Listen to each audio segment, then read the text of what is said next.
Allah Akbar, Allah Akbar, Allah Akbar, Allah Akbar. Surely I turn myself to thee, O Allah, striving to be upright, to him who originated the heavens and the earth, and I am not from amongst the polytheists. Surely my prayers, my sacrifice, my life, and my death are all for Allah, the Lord of the world. No associate has he, and of this I am commanded. I am of those who submit. Thou art the King, and there is no God but thee. Thou art my Lord, and I am thy servant. I have been greatly unjust to myself, and I do confess my faults. So please grant me protection against all my faults, for none can grant me protection against faults but thee. And guide me on to the best of morals, for none can guide me on to the best of morals but thee. And turn away from me the evil and indecent morals, for none can turn away from me the evil and indecent morals but thee. O Allah, make Muhammad successful, and make the true and righteous followers of Muhammad successful, as thou did make Abraham and the true and righteous followers of Abraham successful. For surely thou art praised and magnified in thy midst. And O Allah, bless Muhammad, and bless the true and righteous followers of Muhammad, as thou did bless Abraham and the true and righteous followers of Abraham.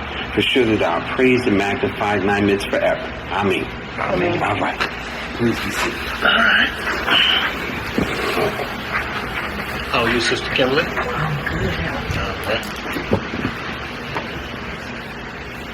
I told her she was styling and profiling today. Got her $1 million outfit. That's for some shit today. Might as well go ahead. Found $1 million. Tell them to go ahead and fund that program that you did rolled up. Here you go. $250,000, and let you get it off the ground. I'm running. I get a quarter. Leave it. I'm running with America.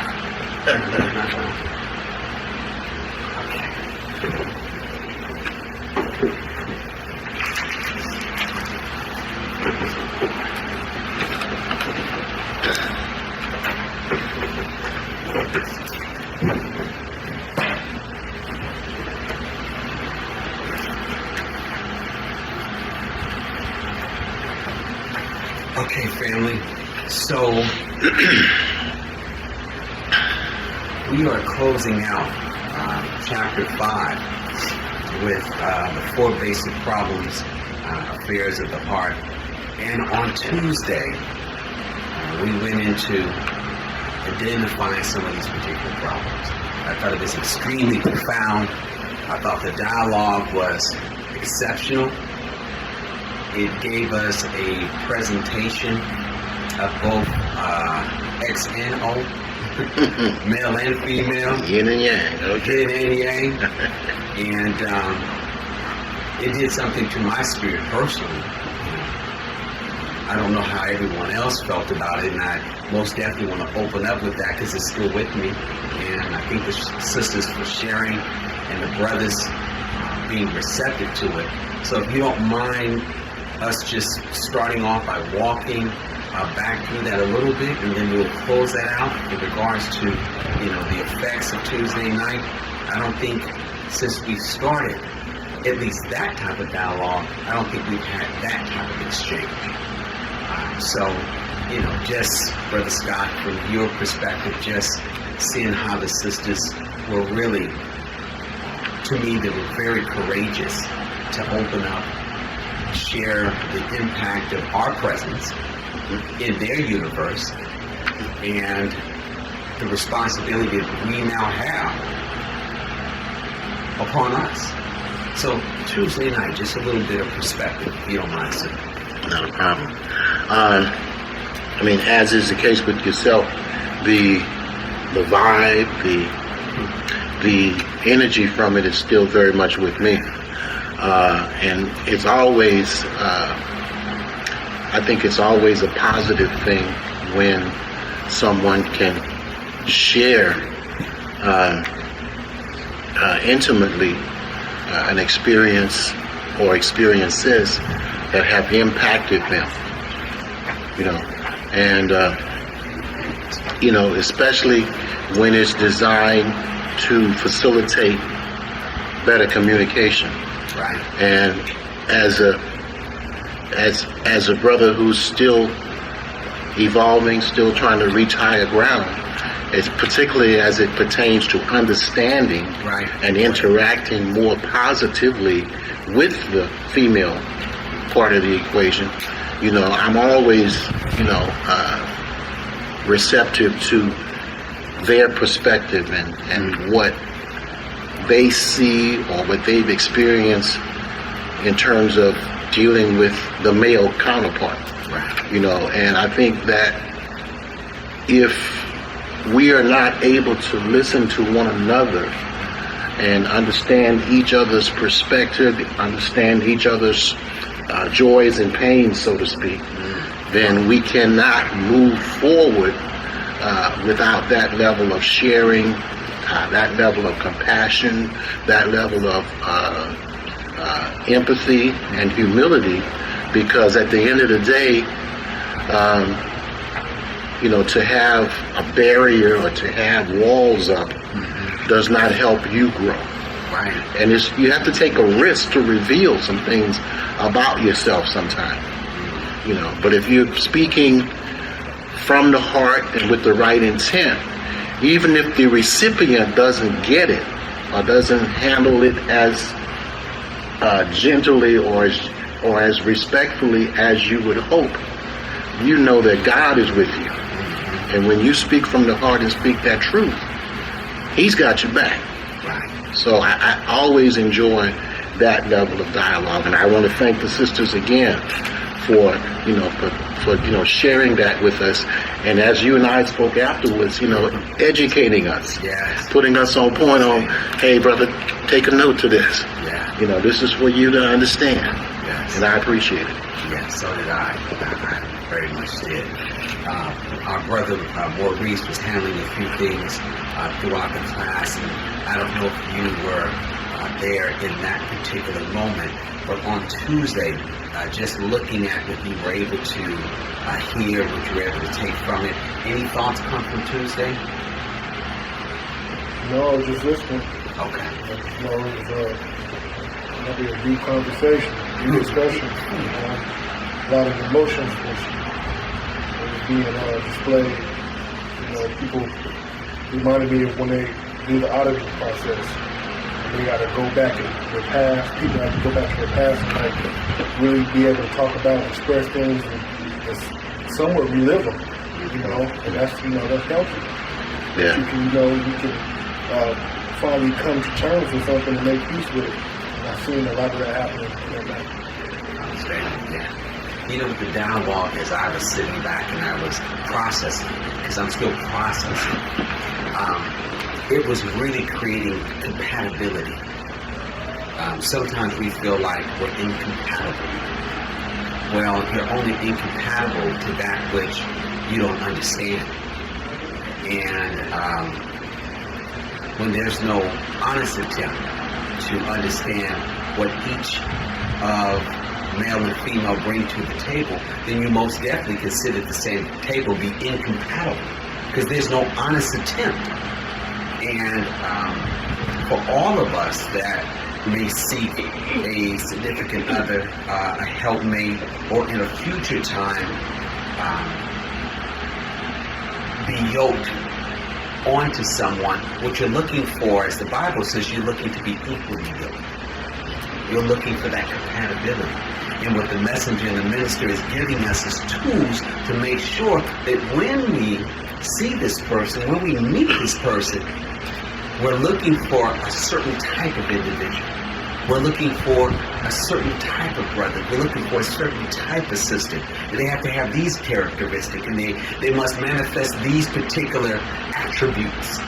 And then, if they're doing that, then that compatibility starts to line up a little bit better, you know?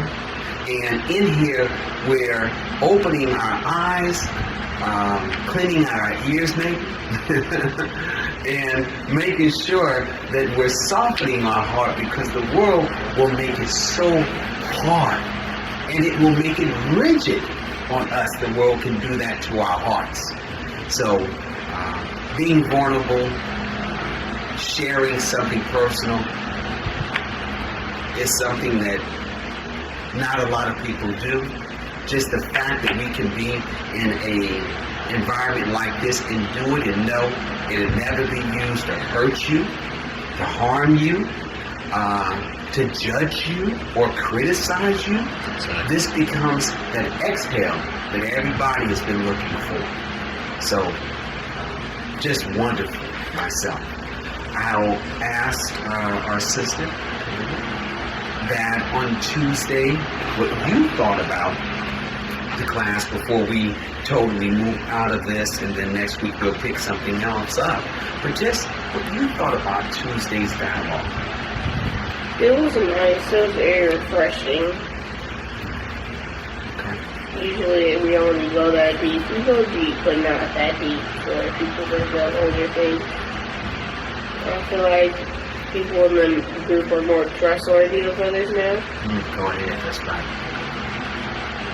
What is because I hear, and that's a great statement. People are more trustworthy now.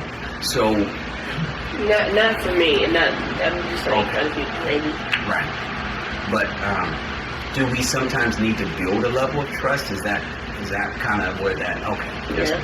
yeah, you're right. Sometimes you have to build that level of trust to be able to share, expose, or convey, something very, very close or dear. So yes, I agree with that. Yeah. Sister Kimberly, our fashion designer this evening. Well, I didn't say much on Tuesday. I just listened. Just ironic. Brother Godfrey, Yes. Sister Exania, and I shared something. But, I mean, it was just even after just listening to people talk and mention certain things, it's just ironic, which I have said before, I don't believe in coincidences, that everyone in here is connected some way. There's one common thread, and, I believe God does that on purpose, and, we are here to learn.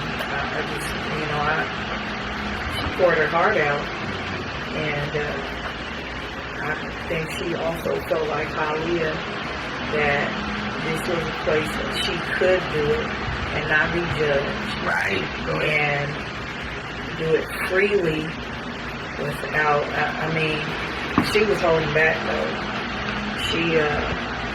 She pushed, but she was holding back. So, I admire her for that. I congratulate her for that because it's hard. It's hard. But, with her comes healing, so. We have to learn how to release that thing. We don't release it. If we continue to hold on to it, it traps us. We have to be able to do that. So, Tuesday, fantastic. Let's look to close it out this evening and have some dialogue that brings everything really into a perspective. I think that's what this evening will be doing overall in regards to that. My biggest thing that I had wrote into or want to really speak about is now that we've kind of identified some of the things that when we're dealing with affairs of the heart, it really put us up on any crowd. How do we guard against that? How do we protect, guard, shield ourselves from not letting these emotional things, vex us, make us stale or still and immobile from being able to be as productive and move forward? How are we going to every, problem there has to be a solution to it. And if we're talking about, and these are some of the things that we discussed on Tuesday, if we talked about emotion, we talked about family, how that can most definitely be an affair of the heart. We talked about having loss or mistreatment. That pulls and becomes affairs of the heart. We talked about hate, envy, and jealousy, those particular things. So we talked about faith. There was a discussion about the social culture of certain things affecting us. So friendships, was all And those friendships, number one, being unhealthy, but yet pulling and leaning on you, but it's unhealthy. So that becomes affairs of the heart. So I just want to try to, for the things we've identified, to see if we can then have a countermeasure per se. Everything has a countermeasure. A countermeasure to be able to say, well, here's the best way to deal with some of these particulars. And then instead of that being one of our 4 basic problems, now we can cross that out as we've crossed out health, as we've crossed out finance, as we've crossed out domestic affairs. Now we can start to cross out, affairs of the heart, because now we have a better understanding. Now we have a countermeasure to this particular emotion or action or family event or loss that freezes us in a moment 5-10 years later. So let's talk about, if we can, ways that one may be able to free us or free ourselves from these emotional things. And Brother Scott, I have something in my mind that you told me I want to see. The brother told me something, and I put it in my database. Okay. Straight up. Not even saying it because the brother's here. I would say it if he wasn't here. But I have something that you gave me. I have it in my database. Okay. I'll see if it comes back up in this particular scenario, because it fits the dialogue, in my opinion. So I just want to start maybe with Brother Maurice, dealing with affairs of the heart, looking at some of the things that try us, pull us, test us. How do we then create countermeasures so these things don't stunt our growth, our development? It only harms us. What are some of the things that we can do so it doesn't stop us from being gods and goddesses? I think that depending on what type of relationship you're talking about, whether it be intimate relationship, whether it be family relationships, I touch on a little bit. Okay. I know for intimate relationships, I know if you're talking to the opposite sex and you're trying to get to know that person, or have conversations, and you may feel something, some feeling towards them, you're going to love the person just based on the fact that they're your sister. You know what I mean? And you want the best for them. Yeah. But we as a people are so damaged now that when you do tell a sister, or vice versa, you do tell a brother if you're a sister that you love them and you care for them, they think you run a game on it. It's about game. It's about you tell it to everybody. It's about you may have did this, and I think a lot of times we try to people try to predict they don't look for the actual facts. They start to assume, well, you probably got this, you probably got hella females, you probably got this.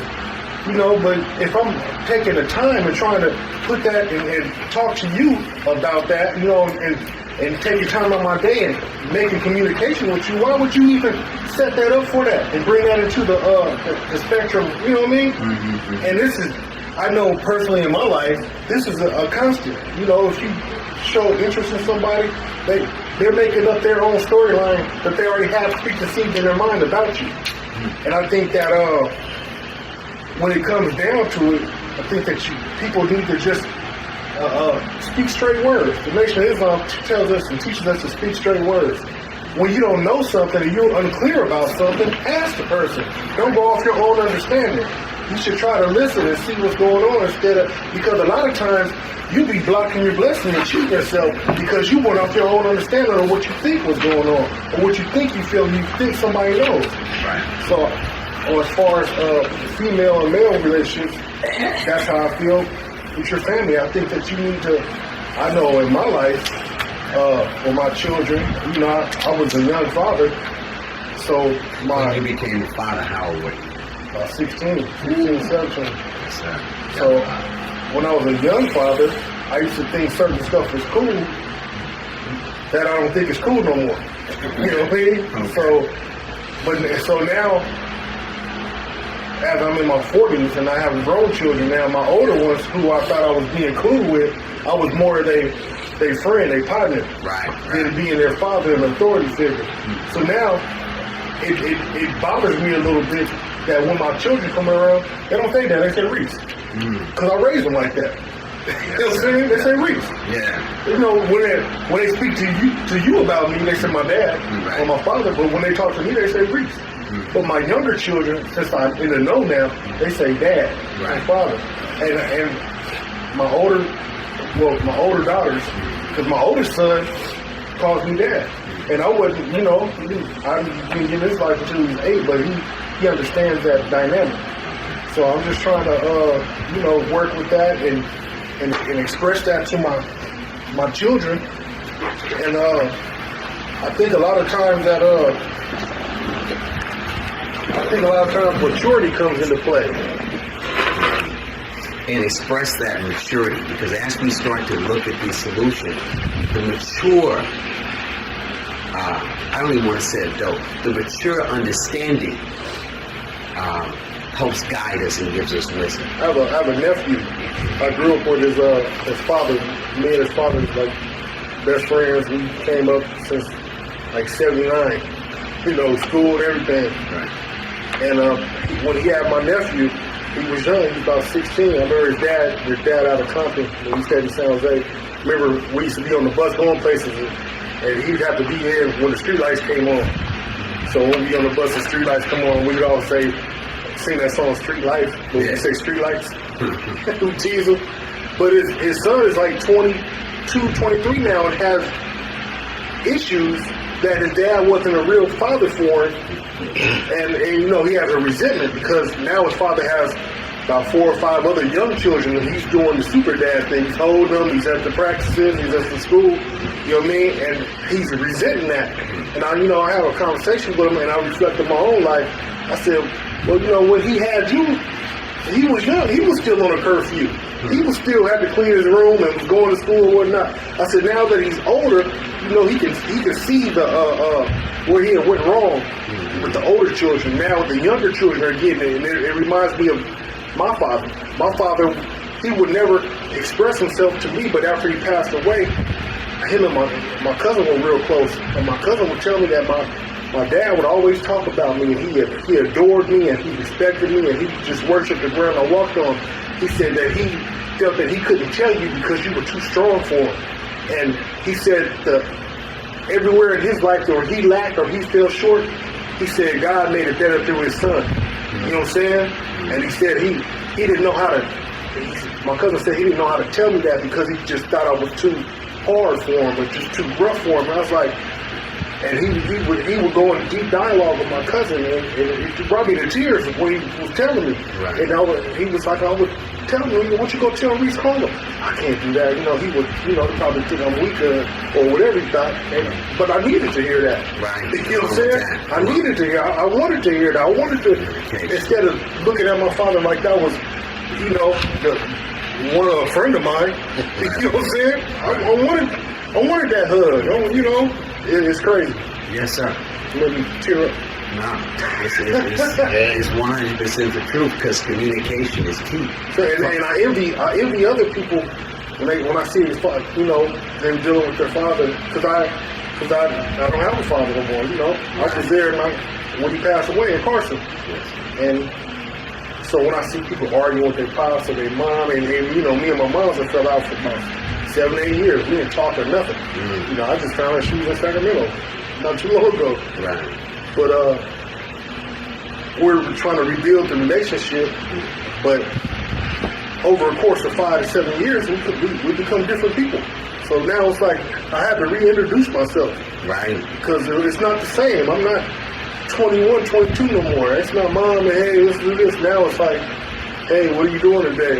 I'm all right. What you got going on? Okay, well, just give me a call. I'll talk to you later. And I don't know if it'll ever get back to what it was, but, we're trying. And I think that's the dynamics. And I think a lot of people put up a hedge around it because being hurt. You don't want to be hurt. something about being hurt, man. It's just you don't want to eat and can't sleep and all kinds. You start moping around and people can physically, they can see you. You can physically lose weight. So a lot of times we push away, so we don't encounter that. But then we cheat ourselves though too. Yeah. Do you think the brother Maurice is going through this self-improvement basis for community development? That you're in this course today, 5, 7 years ago, that maybe she didn't understand the process you're going through? How do you think that she would see the brother Maurice today versus the one that maybe 5 or 7 years ago that she left in? For my mom? Yeah. How do you think she would see him today?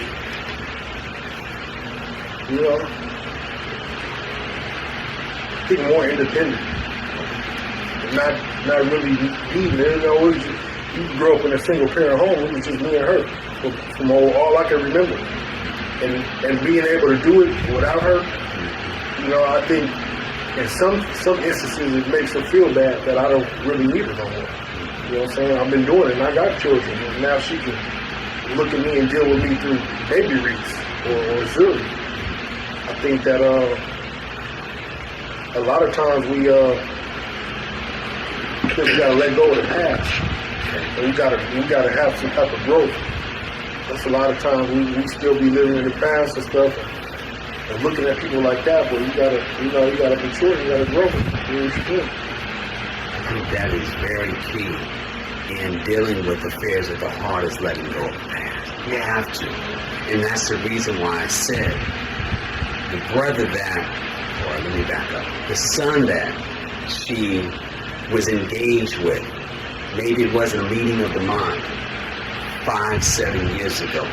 The man that he has grown into being, and the course that he is on, is self-cultivation, trying to get rid of all of the impediments that hold him and become a new individual. I'm looking forward to that rediscovery, brother, and you sharing that. I'm looking forward to it too. Yes, sir. I want to hear about that. That's straight up. That's straight up. So I most definitely believe letting go of the past is a way that we get ourselves above these affairs of the heart. It'll always bind you and lock you into a time frame that you can't do anything about. Right. Yes. Brother Scott,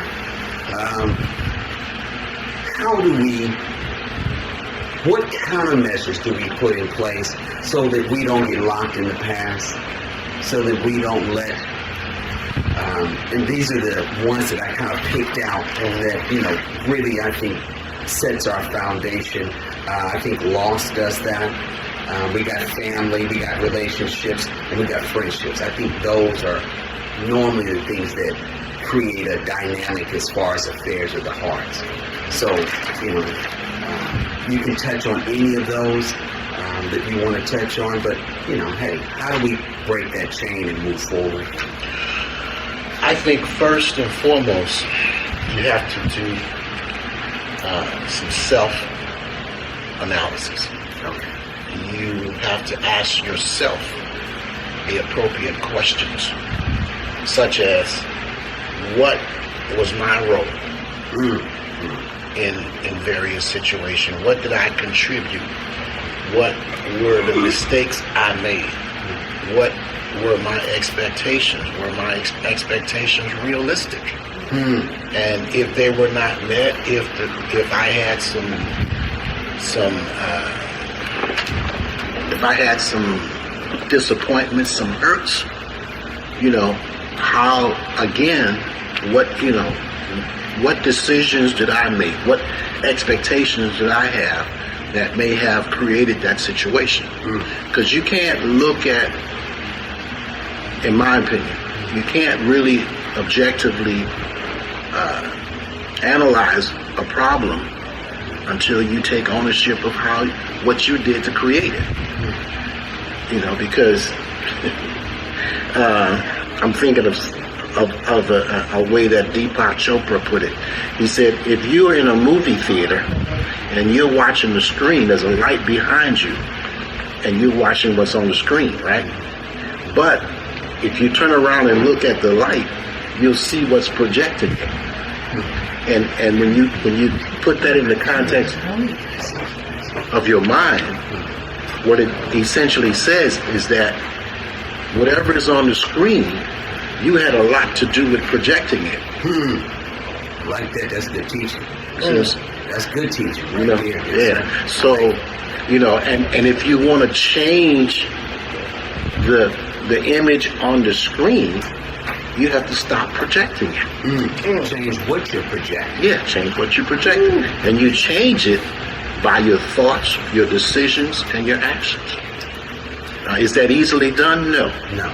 But, you know, the longest journey in the world started with a single step. Right? If you don't have awareness, then you can't begin to solve the problem. Right. If you don't know that you're the one that's projecting it, if you don't know that, then you're going to continue seeing on the screen and never look back at the light to see where it's coming from. Right. See? So, you know, I think that's where we have to start. Yes. Because there's no way that in any situation where you may have been hurt, disappointed, or whatever, that you did not have something to do with it. Okay? If you really critique it, you had something to do with it. You know, I picked this up from a book by the Dalai Lama. You know, and it's very eloquently written, and I said, okay, I have to realize that. You know, because when I try to, you know, guide my path, the first thing I look at is, okay, what did I contribute to? What, you know, Right. where could I have slipped up? What was my role in it? What was my role in it? Yes. Yeah. So I think when we can start within and then work outward to the other individual or to the circumstances or the situation, Yes, sir. then we can more objectively analyze them or whatever the circumstances or whatever. But you got to start within. Right. That's how I see it. Man, that's fantastic. Most definitely have some powerful things to share.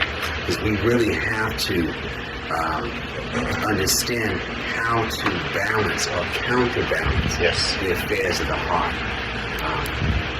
We get into a tussle with our heart.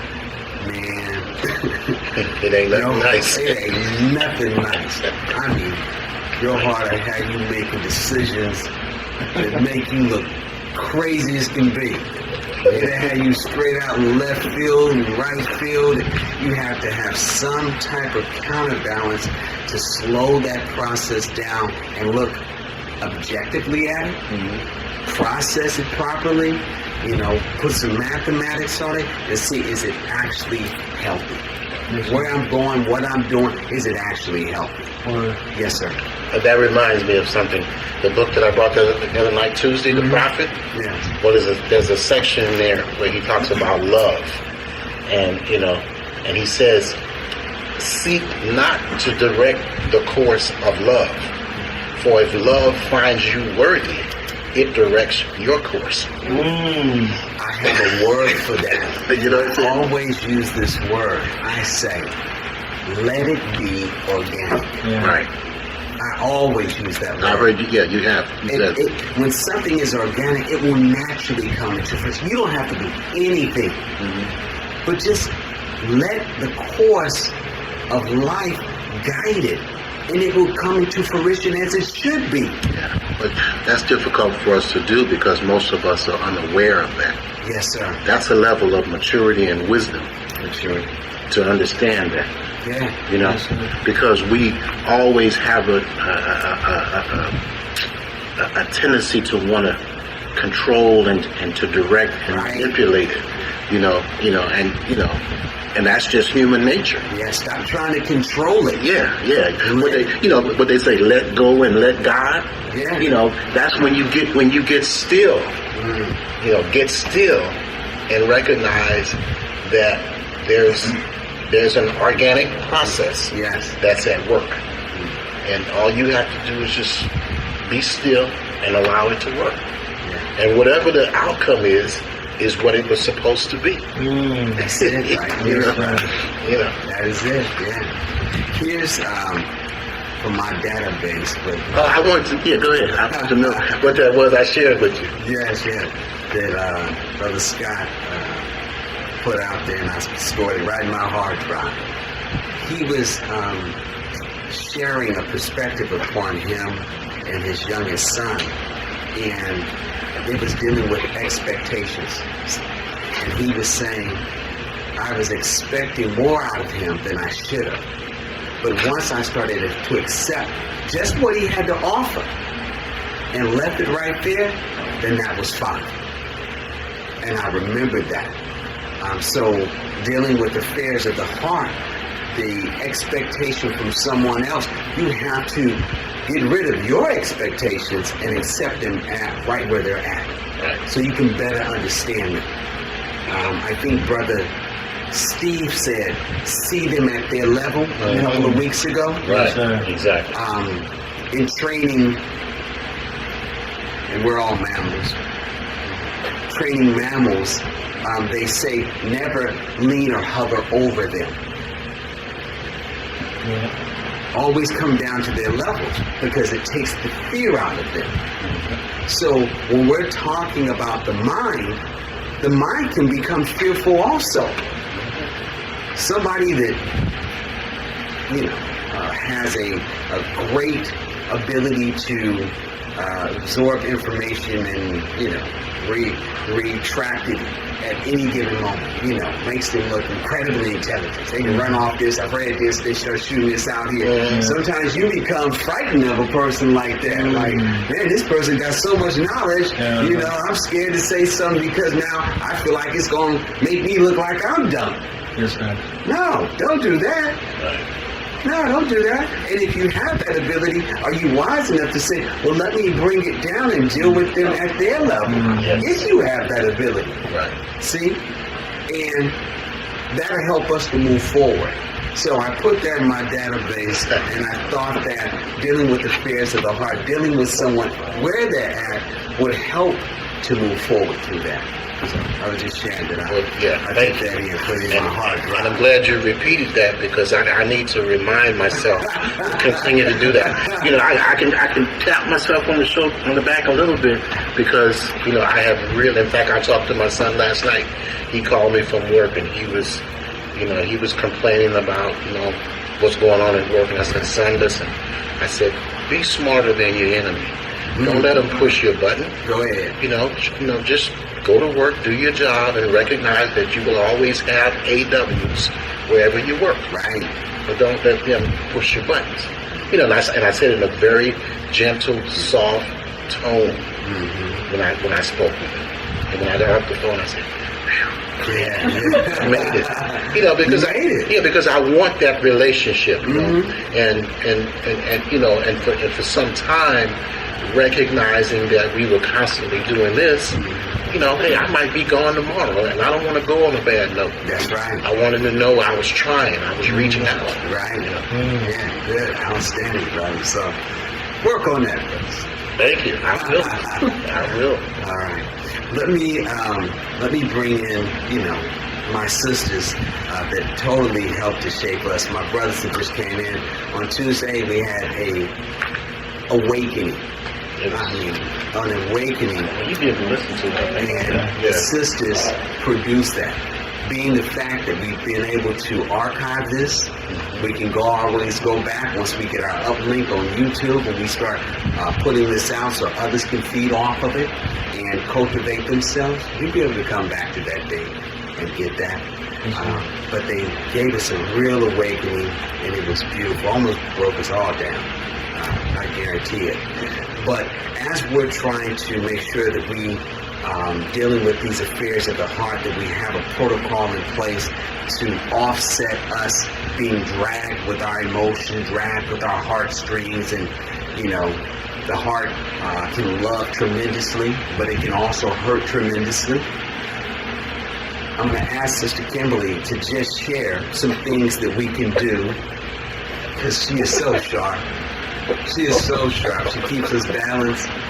So I'm going to ask Sister Kimberly just some things that we can do to make sure that we have our countermeasure in place.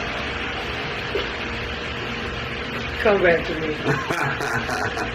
That's all right. Sister Kalia, she got it handled.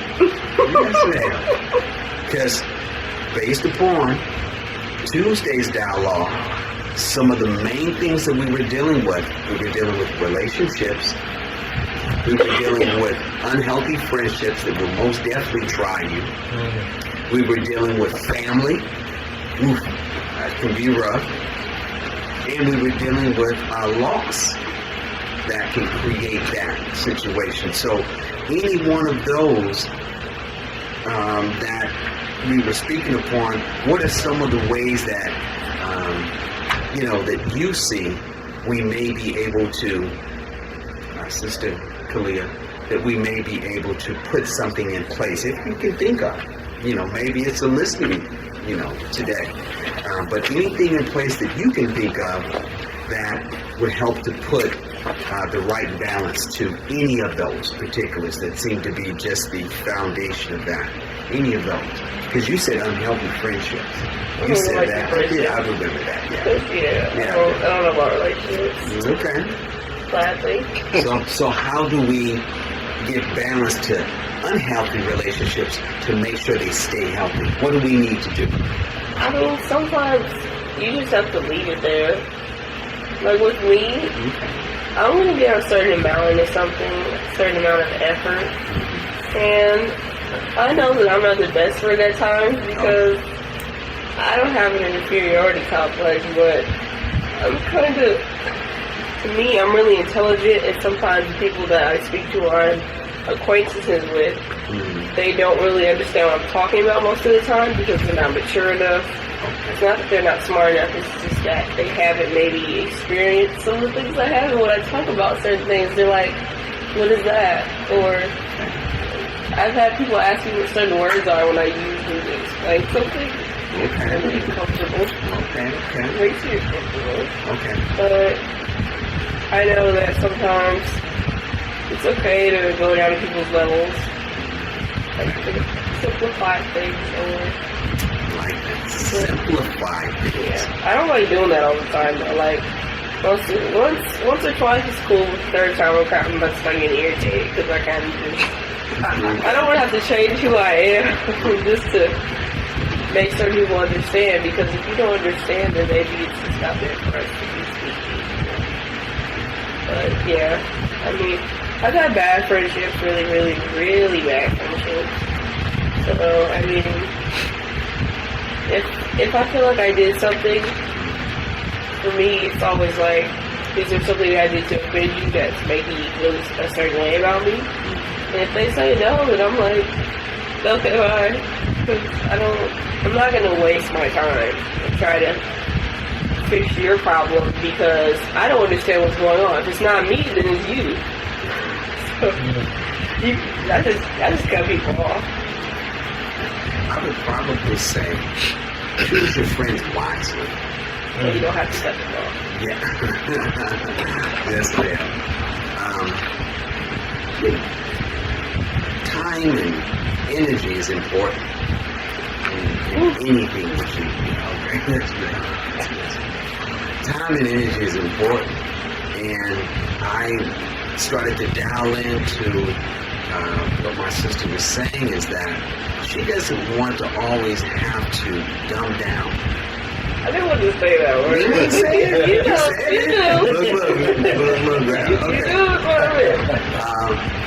You know. Look, then we should choose our friends wisely and always search for someone that is on your level, but don't be afraid to lift someone also. Don't be afraid to do that. Yeah. And then don't be afraid to grab someone you may feel like, wow, that person is strong.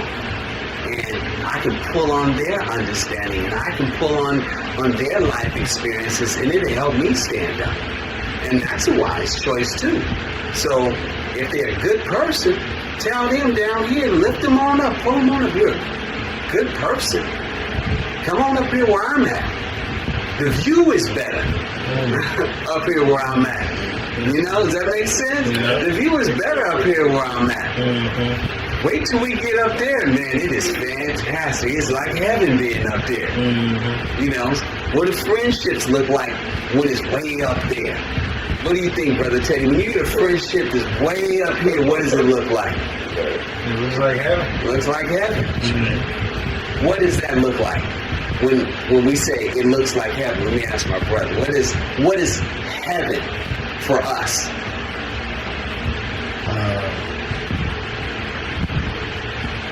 Like peace of mind, Go ahead. Yes, sir. peace of mind, everything's peaceful or something. Yeah. Yes, sir. I think it's peace of mind. How do you have a friendship that's full of confusion? Who wants that friendship?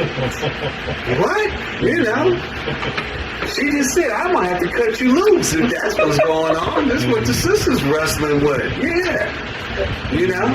Let me ask our brother. How does once we can find ourselves up in a heaven with our friendship, we're just building off of what Sister Kalia and we'll continue to move. How does that look, brother, way up here?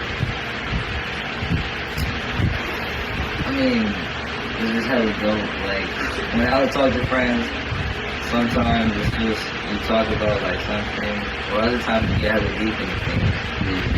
But, like, once we start building with them, it's dope. I mean, at my age, I thought it was hella cool, because now, instead of just coming to class and do it, I have my own thing to talk about. Go ahead, brother. And, like, it's just like, yo, I built with somebody today. I built with somebody today, Yeah. It's just cool because, I mean, at least y'all ain't doing bad stuff, Yeah. Build. Yes, sir. Up here, the mind is not focused on the mischievous things of this world. It's not. It doesn't even have any place way up here. Mm-hmm. You're talking about and you're doing positive things way up here. Yes, sir. When you're way down here, then you're easily distracted down here. Why? Because it runs everything between you and your partner, your running mate, your homegirl, your kicking it partner, whatever that it is that you out doing. Down here, you're on the belly where everything slithers. Yeah, that's right. Does that make sense? Yes, sir. Down here, you're on the belly where everything slips and slides and slithers. Brother Scott, what does it look like, brother, way up here? When we're talking about a friendship way up on the top. It's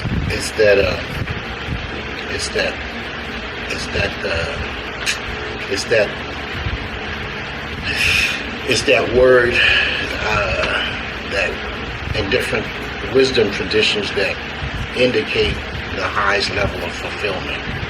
It can be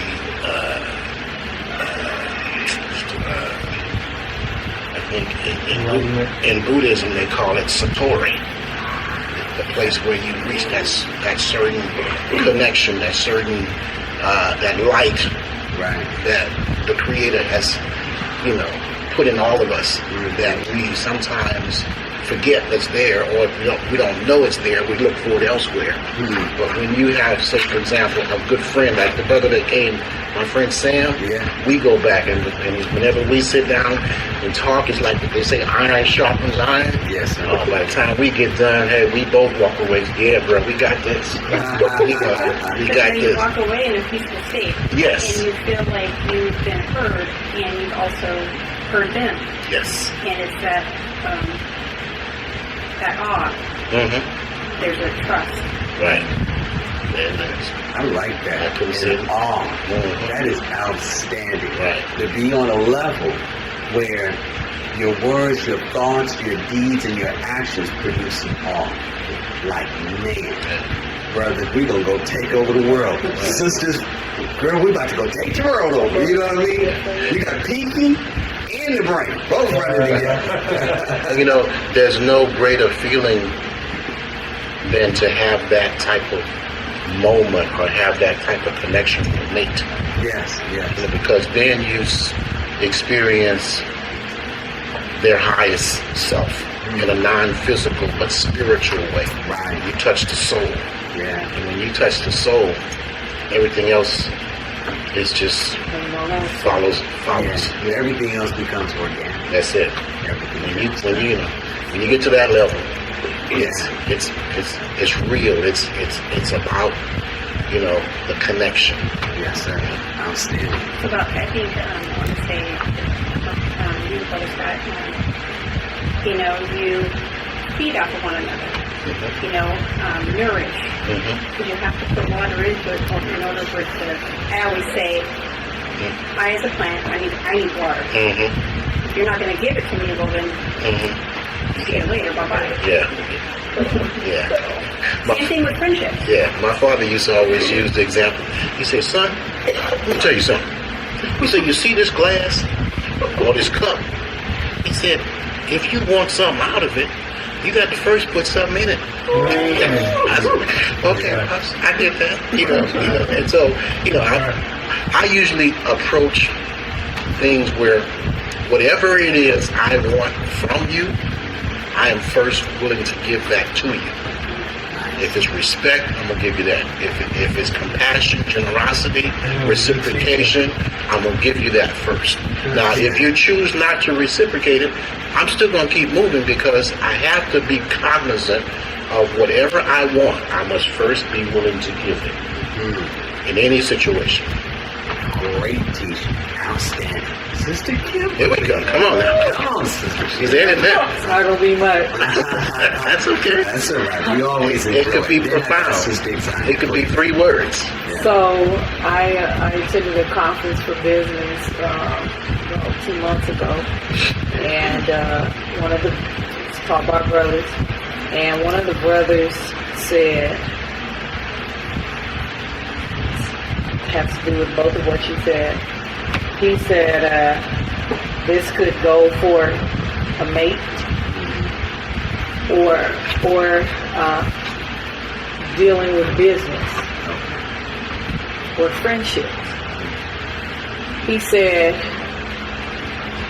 if you're empty and I'm empty, we can't help each other. Right. Because you have nothing to pour into me. I'm thirsty. Right. You can't nourish that thirst, fill that thirst.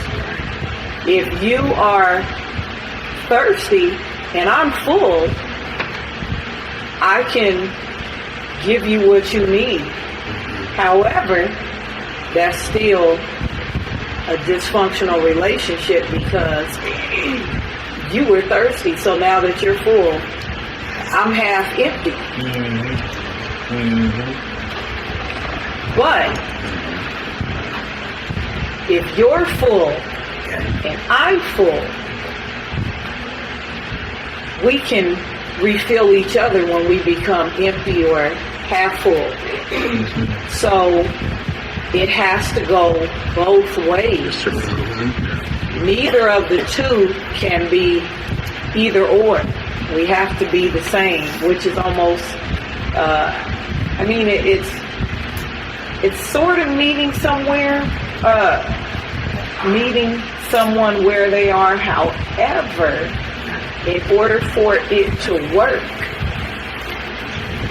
we both have to need and be able to give the same thing to each other. And I know their relationships are never exact as we expect them to be. And in our minds, it's like, okay, well, the relationship where one has money and the other doesn't. People go into those type of relationships, and you can replace the money with whatever, material things, love, and what ends up happening is the person that had more of and the one that had nothing, at some point there's a resentment because now you have this person that's full and they don't want to refill the one that filled them up. Okay.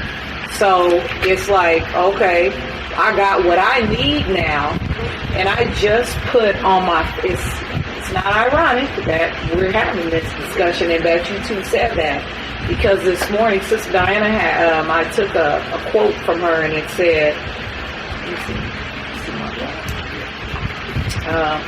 it's a quote by Rumi, and it has to do with watering plants and hold on, let me get it real quick. Yeah, 4G is 1G most of the time. Okay. So, I do try to do a daily inspiration, and a lot of times I fail. But so the quote is from Rumi, and it said, raise your words, not your voice. It is rain that grows flowers, not thunder. So I have been holding on to that because I was waiting on God to speak to me to push that. So today, what I stated is, I am like the flower that is planted and grows from the soil. I need sun, rain, and love in order to bloom. If you are not any of the three, please go, because somewhere there is one who wants to see me grow. And I said, your words and actions either help or hinder my growth. Which one do you do? So it makes me think of a garden, and there are people that will run through the garden and trample on the flowers and care nothing about what they represent. But then you will have someone that comes along and is like, these flowers, these plants or these flowers are wilted, the soil is dry. They need water, good food. Let me, or even not just leaving it where it's at, it can be transplanted and replanted once it gets to how it needs to be. But there has to be someone that's willing to do that. That's right. What was the second part of that? It's Raise your really, voice, not your words. And what was the second? Raise your, and I mean, It's water that grows plants. Not it is Raise your rain words, that not your grows voice. flowers, not thunder. Yeah, I like that. That's Rumi, huh? Rumi. I haven't read Rumi, but I've heard Wayne Dyer quote him numerous times. Yeah, that's on my to-do And list. I believe that originally it speaks of being able, what we're talking about, being able to communicate and not, being boisterous or loud or condescending or angry when you speak to another. And, the first time I read it, I was like, you can't get bees with, you gotta, honey. Your words have to be sweet. You have to be thoughtful and mindful of what you say. But, God turned that around and I used it for something else. So, Outstanding. Very powerful and timely. Very timely. Yes. Awesome. Yeah, outstanding. Let me ask Sister Tanya, and welcome. As we are closing out the 4 pillars of, the 4 basic problems, just looking at those, we on Tuesday, of course, looked at some of the problems that occurred from it. We're looking at solutions now to these particular affairs of the heart. We know that relationships pull on us. We know that family pulls on us. We know that friendships pull on us. And we know that loss, takes a very heavy toll in regards to affairs of the heart. So, as a countermeasure, as a balance, as to allow us to be free to move forward. And then these 4 basic problems no longer hold us. We're free. What are some of the things that we can do to allow us to move forward and be free from these? That's what we're looking for. Release us. To release us. What are some of the things that we can do to release us from these things? Guidance. Seek guidance. I would say there's also counseling. Okay. Find someone that you can maybe talk to that's not really, judging you. That offer maybe words of wisdom. Maybe someone to live in yourself because of their experience.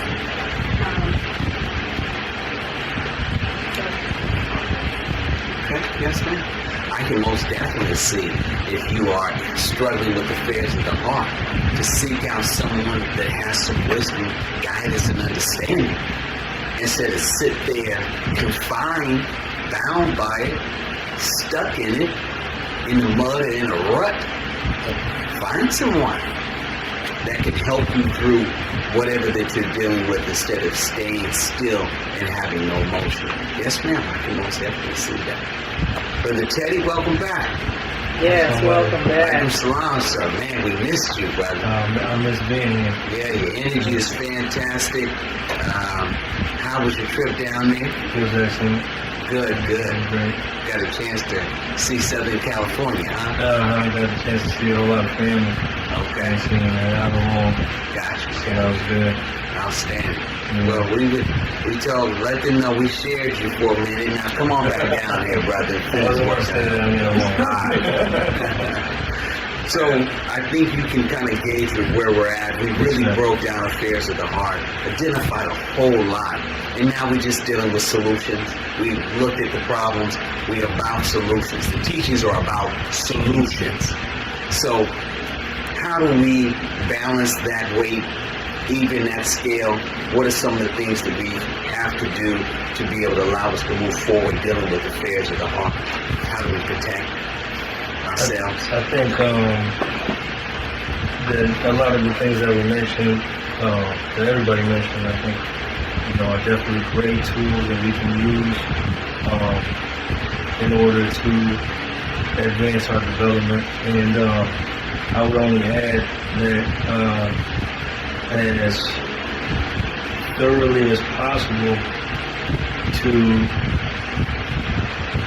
complete the process of, or not complete the process, but engage in the process of cleaning yourself up and getting yourself right. Because in doing so, you'll discover your passion and your purpose. And when you discover your passion and your purpose, your path looks a lot clearer than it did. And you're able to also set a goal and attempt to reach it. It gives you something to do, something to strive for. And then on top of that, once you've gone through a large portion of the process of cleaning yourself up, you'll be able to help others and know the solution when you come across problems. So if your family is dealing with something, you'll be able to discern what the solution is. If your spouse is having a problem, you'll be able, because you went through it, in order to fix it for yourself. Yes, you'll know what the solution is for them. And that way, you'll know at what point you're beginning to waste your time. At what point is somebody rejecting, the solution that you're presenting for them, you know what I mean? And then you can just continue on your path that you now also know. Yes, and so, that's what I would say is something that we should be doing in order to release us from the grips of these affairs of the heart. Yes, sir. That's very good teaching, brother. We must have a very intimate self-awareness. We must really be in tune with ourselves to be able to make sure that we are functioning on a higher level. Because if not, we'll get caught up in the current with everything else. That's right. We'll get caught right up in that current with everything else. That's right. Big old whirlpool, something like that, but you're going right down to the bottom with everybody else. You're going to give them the greens, but you're trapped at the bottom with everybody else. Yes, no, we cannot do that. I was thinking in regards to family, that becomes a real trial. Yeah, look, this is Korea. Family becomes a real affair of the heart because Brother Maurice, very courageously spoke about his father and his mother and his desire to reconnect the relationship to his mother. Also, the brother spoke about wanting and yearning to have his father give him that hug, but he's went on back to the Creator, so he can't give him that physical hug. And the brother said, I need that hug. That's right. The family dynamic on affairs of the heart play a huge role. And we have to make sure that where there is unhealthiness or sickness in that family, that we don't become infected ourselves. Yes, sir. Because if you're unhealthy and you're infected, how can you ever offer an antidote? Absolutely. That's right. I want you to ponder over that. Yes, sir. These are the teachings of the messenger and the minister. We are antidotes for our households and then for our communities, Yes, sir. based upon us studying and staying disciplined in the lessons. We become immediate antidotes. And when you apply, what is it considered, penicillin? I guess that's a basic defense mechanism. Antibiotics. Thank you so much, brother. You can apply an antibiotic, penicillin or whatever, ampicillin, amoxicillin, and the person that receives it, it may not always be effective to them. Sometimes their immune system Doesn't take it or refuses it. it refuses it. That's right. And it kind of counteracts until you have a reaction. Yeah. So you try something else. So you try something else, yeah. Well, if amoxicillin don't work, let me try penicillin. You know, now if penicillin don't work, let me try ampicillin. And if that don't work, let me try something else on it. What's that one, the one that they used on me? It's a steroid. No, it's actually a steroid. I can't think of the name of it. Cortisone? No. If you call the name, I remember it. Because I had a reaction to a blood pressure medication. And man, I looked in the mirror and I did not recognize myself. That's how bad my lips were like this big.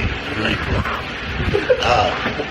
Prednisone. That's prednisone. Yeah, it's a steroid. Yes, but it, The tablet or injection? yeah, and You have the tablet, the pill or pill, injection? yeah, and we always take it in decreasing dosages because it's some power, but it worked. It worked. Prednisone, that was it. Yeah. Gotcha. So, I mean, I'm saying that and using that as an analogy because we are the healers for our communities. We're the doctors. We're the nurses.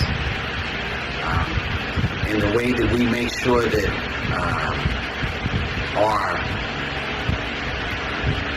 I want to find the right word. The way that we make sure that our dosage is still impactful is through our discipline and study. That's right. Very good. Yes. Straight up. Amen. If we become weak on our discipline, we become weak upon our study, then our ability to be impactful weakens. Yeah. And you used to be crack fruit. You used to be straight MGT. You know, you used to be sister that, didn't allow for shucking and jiving. Minister talked about sometimes, we incline to handsome faces and pretty faces and, you like all of this, but the brother that's out there or the sister that's out there that's working hard, doing this, cooking when you get home, brother get up at 5 a.m., come home, you look past him. That's because you're not really focused where you're supposed to be at. You look right past them. See? But when we stay studious upon our lessons, our teachings, and we stay in a cultivation, we're being cultivated. Each one is sharpening each one's mental faculties. Then we have the right gauge and we can be impactful with that.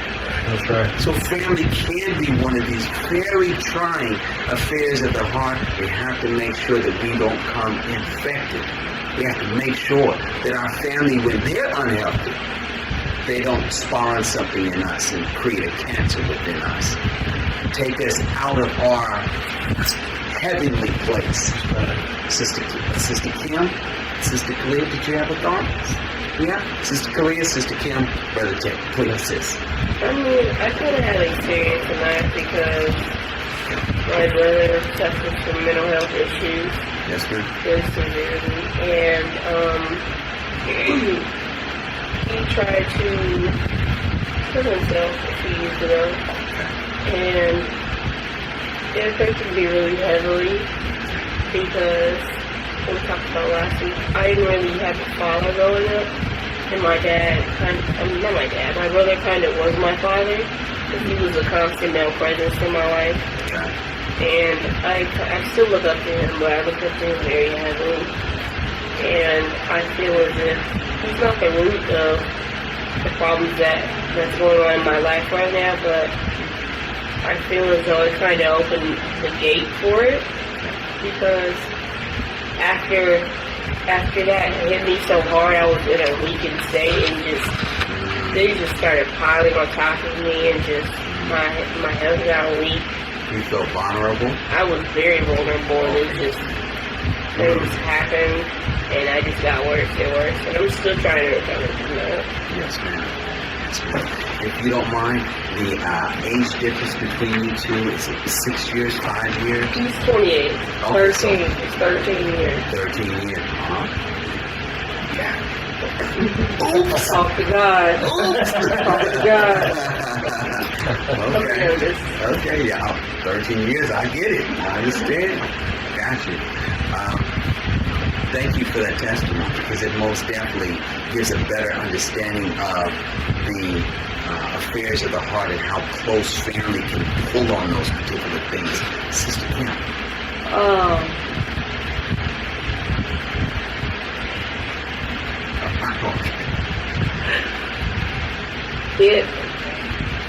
I'm thinking about business because same person she's talking about.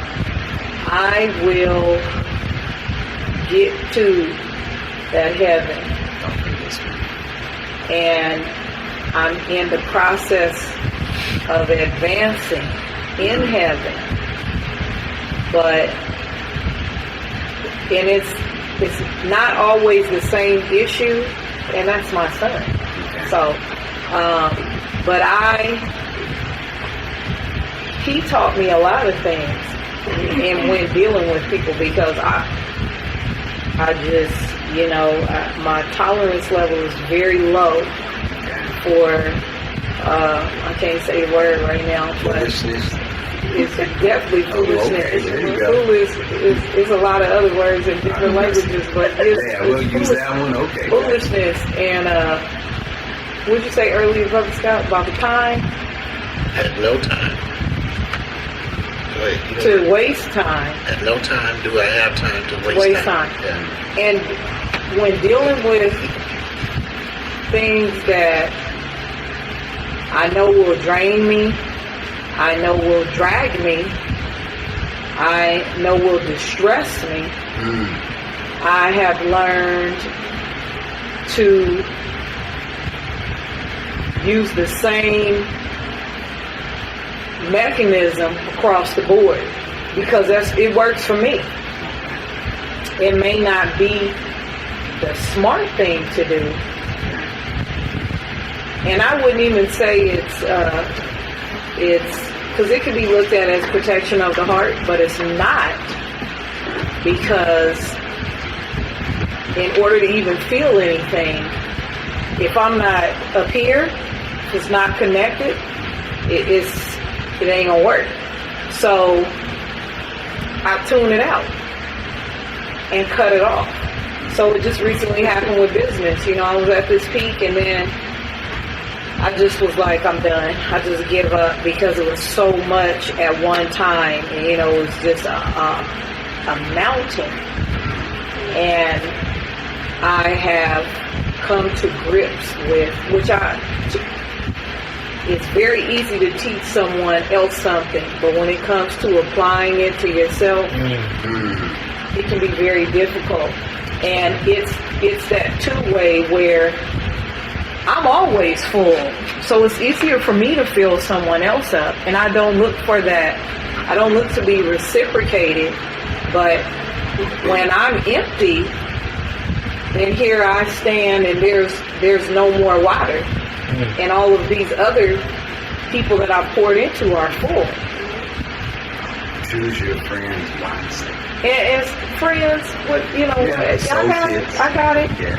So what I've decided, which I've decided many a times, but what I've decided concretely is I'm not going to let any more rain or thunder trample my flowers or kill my flowers.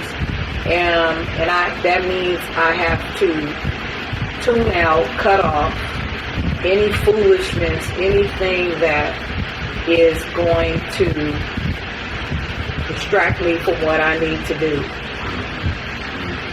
And I mean, sometimes it means shutting people out, and I've done that to him many a times. He doesn't like it, but that's just the way it has to be until he's able to mature and understand the effects that he has. Get ready to bust out the surah. Yeah, I mean, because people don't understand that. And sorry, or I apologize only goes so far. That's right. Because if you continue to do the same thing over and over again, that means that you know what you're doing when you do it.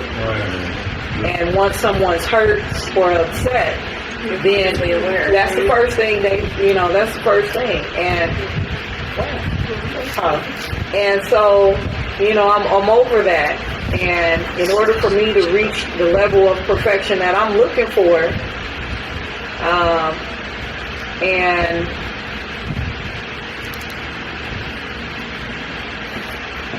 well, in every way, because I was going to say, it has nothing to do with business. It's mentally, emotionally, financially, spiritually. Right. One person can drain all of that. And you fall, you get back up. You fall, you get back up. But it's like falling off a bike. After you keep falling off the bike the same day and you done fell off 50 times. I mean, the last time you're bruised, you're hurt, you're tired. You just don't want to. Okay, I'm done with the bike. I'm gonna walk. And that's how it is as far as he's concerned. But that, like I said, that can go across the board: business, personal, family. Yes, ma'am. I'm ready. When you were speaking, I was thinking the friendship thing was so heavy. Because in our families, we have friendships also, relationships right within our family. Mm-hmm. Right. They can be first cousins. Mm-hmm. Right. You may not like them as being your friends because of some poor behaviors that they have. Or they're unhealthy, just straight up, brother. You're unhealthy. Mm-hmm. Straight up, sister, you're unhealthy. You bad acting all day long. You know what I mean? Right in there. So when you were saying that, and of course, I think more so, Sister Kalia, here's what Surah 5 says. It says, and this is verse 57, it says, O ye who believe, take not for your friends and protectors those that take your religion for a mockery or a sport. Whether among those who receive the scriptures before you, or among those who reject faith. But fear Allah if ye have faith indeed. So do not take for your friends anyone that takes your religion, your discipline, your cultivation as mockery. Right. Let me read it one more time. O ye who believe, take not for your friends and protectors those who take your religion for mockery or sport. Don't do that. Sometimes in our families, when we're on a quest for elevation, they will challenge us. Right. What are you studying? I got this big old fat ham off in here, and you ain't gonna eat none now? Yeah, they do. Even though it is in the same books that you have dusty up on your ledge up there, right over the fireplace. It's in the same book that you got dusty up there called Bible that says it should not be consumed also. You want to drink it is, or you want to hit it is? No. What's the matter with you? Yeah. They want to know why you won't drink with them and smoke with them anymore. But there's something the matter with me because I don't want to indulge in that anymore. Yes, ma'am. Yeah, I often tell the story of the snake. I don't know if you want to hear it, but I can. Please. Because it has applied to me in my familial life. And was here. He was talking about, that Brother Godfrey. So when it comes to family, it's much harder to cut them off because it's never you that says, I can't do this. It's other people that say, you can't do that, you shouldn't do that because this is your mother, this is your father, this is your brother. This is what a family is supposed to be. However, if your family is not like that, and you know what's being done to you or said to you or whatever the case may be is not right, then who becomes the fool? So the story of the snake is there was a lady going along the road and she saw this injured snake. She felt bad for the snake, so she picked the snake up, took the snake home, nurtured the snake back to health, good health. Mm-hmm. One day, she was sitting, the snake stood up and bit her. She said to the snake, why did you do that? I picked you up. You were almost dead. I brought you home. I nurtured you back to good health. Mm-hmm. The snake said to the woman, you knew I was a snake when you picked me up. So family, friends, business, all apply the same way. You treat people, once you know who they are, you accept them. If you decide to deal with them, you accept them for who they are and you press on. Because one thing I've learned, you can't change other people. Only thing you can do is work on you. And allow God, whatever you believe in, to work on you. And that's just the way it is. But when dealing with certain type of people, you cannot expect, we said that earlier, you can't expect anything more than what they are. You can hope, you can pray for them to be better or do better, but it's just what it is. If it's, walk like a duck, quack like a duck, it's a duck. It ain't a giraffe. Yes, ma'am. I got Brother Teddy, and then I got Brother Maurice. And then Sister Johnny, did you have a thought, sis? We always yield to our sisters. I thought I saw you pondering the light came over on. there. And she was pondering. Let me just ask to see if there's anything there. If not, yes, ma'am, I'll move forward. In regards to family that really pulls on our heart and becomes one of those affairs of the heart, we love them, but sometimes they put us through trials. Okay, there's that look right there. I told you I saw something going on there. So for me, how I do it. Yeah, how do we guard then? Since we love them, how do we guard so we don't just... Arm's length. Okay, arm's length. That's just me. Okay. Personally, here, just a moment. I have a sister who lives here in Sacramento. She's been here for about 5 years, 6 years. So she bought a house. Well, why don't you have a house? That's what she said to you? Why don't you? She's like, you're 40 bleak, you're 40 something. And you should have had a house. And I said, okay, well, be thankful you got what you got. If you choose for me to go there, we can. Okay, yes, ma'am. And then she made the decision to go there, and I said, okay, here we go. So, I said, well, your house is and all that, and shit. I got like, and you know what I mean? Yeah, and so, bottom line is, we haven't spoken in, it's almost maybe 10 months. And it's hard because of family. But when you also have two different lifestyles, you may have a good job, and yes, the car that you bought, and a house that's okay, whatever. I'm happy for you, that's great. But personally, I would get a house elsewhere. You know what I mean? Yeah. So, for me personally, I just leave it. Arm's length, and hopefully, just continue to pray that she'll come around. So, that's kind of how I deal with that. Just kind of, again, set it on the shelf, and hopefully, we'll come back to a meeting of the minds. Yes, I know, you're the older one, but sometimes even being elder doesn't necessarily Don't make- mean don't they make- have respect for you. Right. They're going to show you It that. don't make them the wisest. Exactly. So, You know, old food, as they say. Yeah, Stephanie, thank you so much. Sometimes placing arms, sometimes distance so no one can do harm upon you is a way to be able to deal with situations. Let me just give you a little, I see you, but you keep your arms length because you're a bit dangerous, reckless.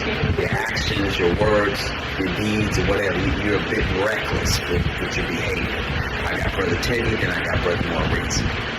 Just to kind of add on to what's been said, we have to, if our words are not going to do it, sometimes we have to establish a boundary and keep that person outside the boundary in order to let them know that, look, I have to put you here. You leave me no choice. Right. You know what I mean? I want to bring you in close. Right. But the way you act and what you do, you force me Right. to keep you on the outside of rotation, this world, it exists and it functions on a very low level, on a very low, opposite to God level. You know what I mean? It literally goes around because of that, on that plane right there. The Quran, it says that it fell from heaven. But obviously it's not a heaven, big pie in the sky and a great by and by, nothing like that. You know what I mean? It's talking about an elevated mindset, the most highest elevated mindset. And most Honorable Elijah Muhammad told us to sit yourself in heaven at once. And we were once in a heaven here on this earth. That's right. We once had a heaven for ourselves, but we were in complete and utter submission to the Creator. And we need to get back to that in order to be in heaven again, to experience heaven again. And it don't matter how many bow ties you wear, or how many drills you do, or bean pies you sell, or dashikis or ankhs, or anything like that. The only thing that's going to put you in heaven is your discipline. Becoming again the God that you are. Becoming upright and righteous. And if we're experiencing a very low level of existence, it's because we're not becoming an elevated version of ourselves completely and utterly. You know what I mean? We gotta look at ourselves and how we deal. And when people see how we're in heaven, when people come and experience heaven around us, then they're gonna want to gravitate. Right. And become that too, because our people perish for a lack of vision. They don't see it. Right. You gotta show them. You can't just do this too much. They don't get it. Right. So, yeah. Right. I got Brother Maurice, but I got Sister Xania, so let me yield just like we do for the sisters. I thought I saw your hand go up, sis. yeah, I did. It popped up there. I know it did. Okay. But you also, even as your family, and you realize, because yes, you both came from the same area, same, mom, maybe father, whatever. You often wonder, value. Is there a sense of value? Why is it one can feel, do you not feel as though as me?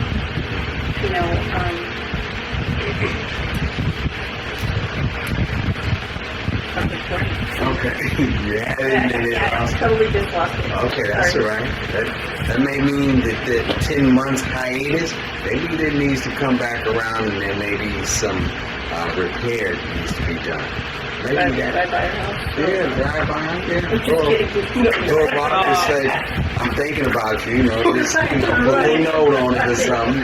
Just little suggestion. Put it inside the rock too. Brother Maurice, and then I got Brother Maurice, and then I got Brother Scott. So,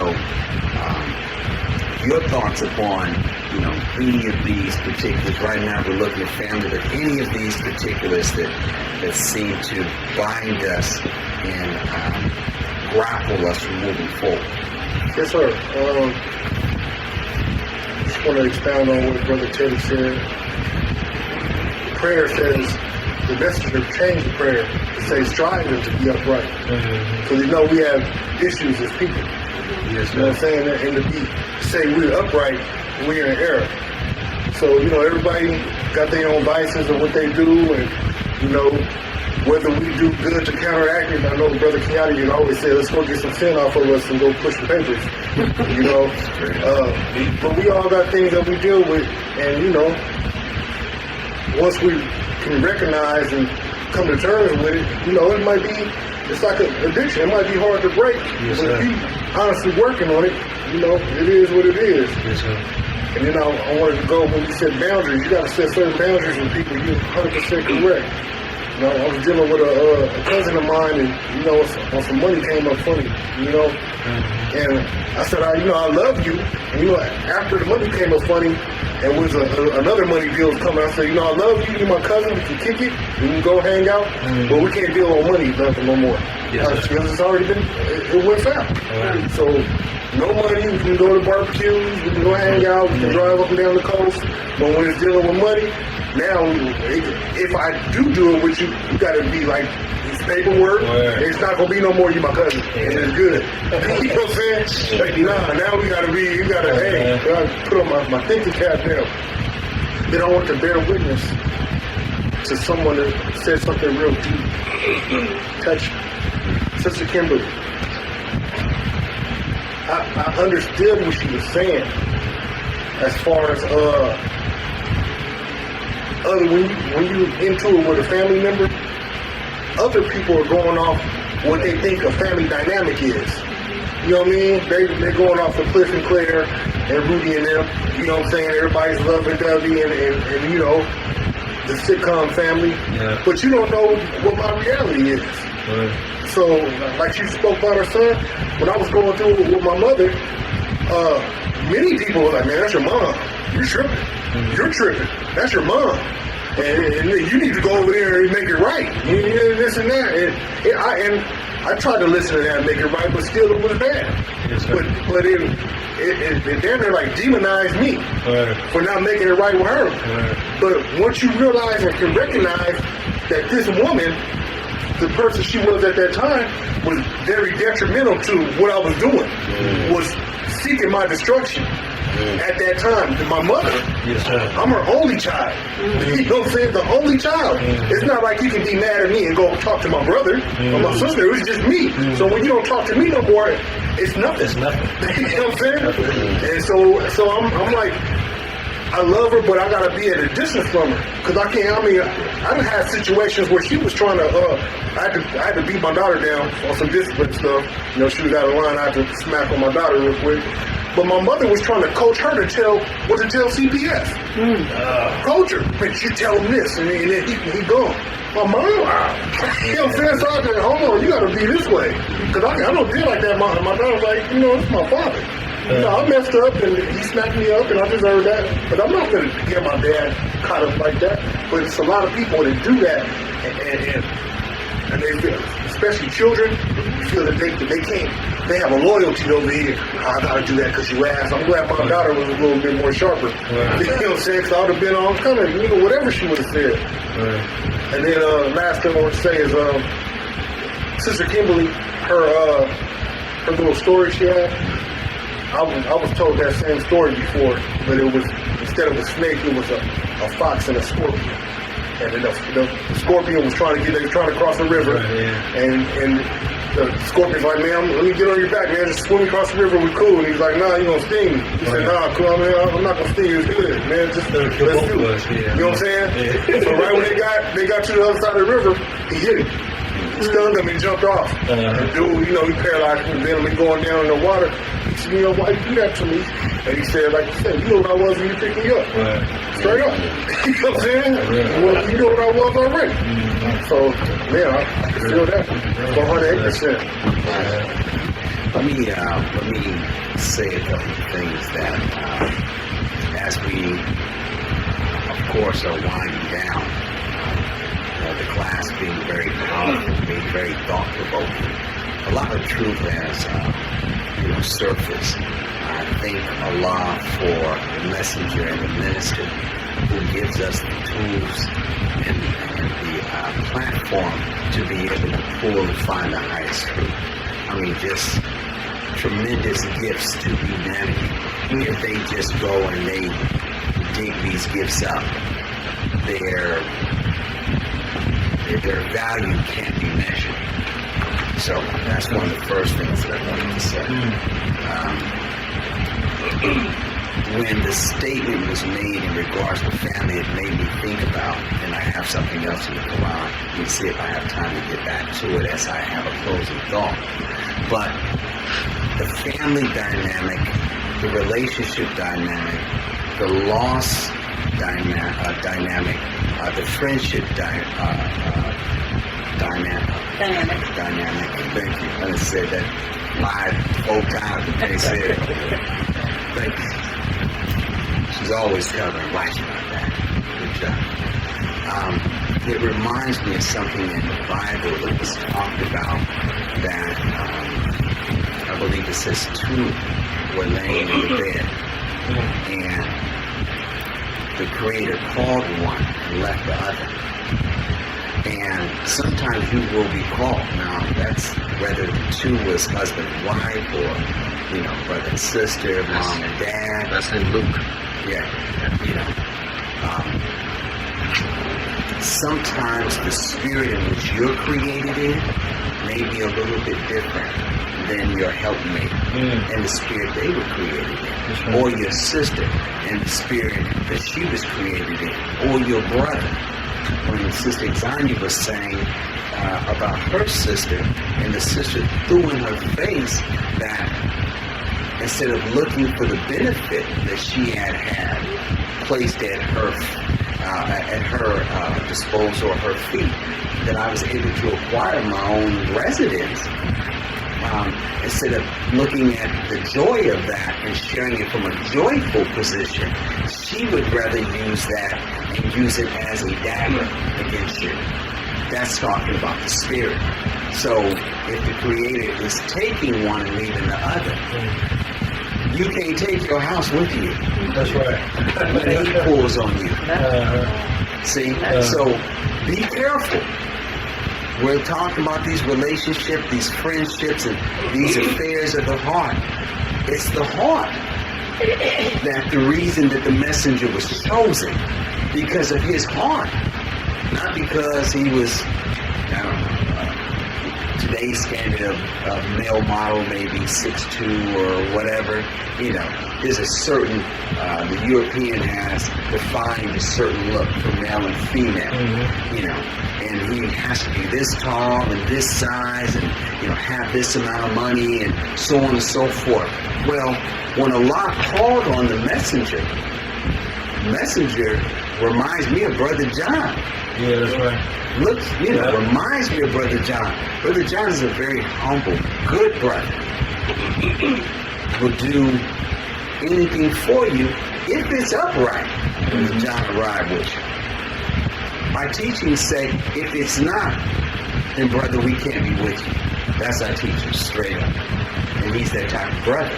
So here's the messenger amongst men, different height, different sizes, maybe even different education at that particular time, may be able to have a better vocal or auditory ability than he may have had. But why was he chosen and given the message to take and lead to the people and teach the people? It's because he had the best heart. Yes, sir. So the affairs of the heart will have there be 2 amongst you, and Allah will call one and leave the other. Yes, sir. Let's have a closing thought. All of this is organic, and we don't get in the middle of it when it becomes that. I'm going to start with, and I'm just going to go around and begin with Sister Kalia. It's going to be you. All right, your closing thought is the end. And I did see you, Brother Scott, just tied in with the closing thought. So as we close it out, and we're going to be moving out of at least this part of chapter 5 as far as the 4 basic problems. Anything tonight, anything that you may have heard of between those 1 and 4, just close out the thought. Brother Maurice asks. Just be willing to repair broken relationships if they're felt. Yes, sir. Okay. Yes, sir. When you were speaking just now about the heart, it reminds me of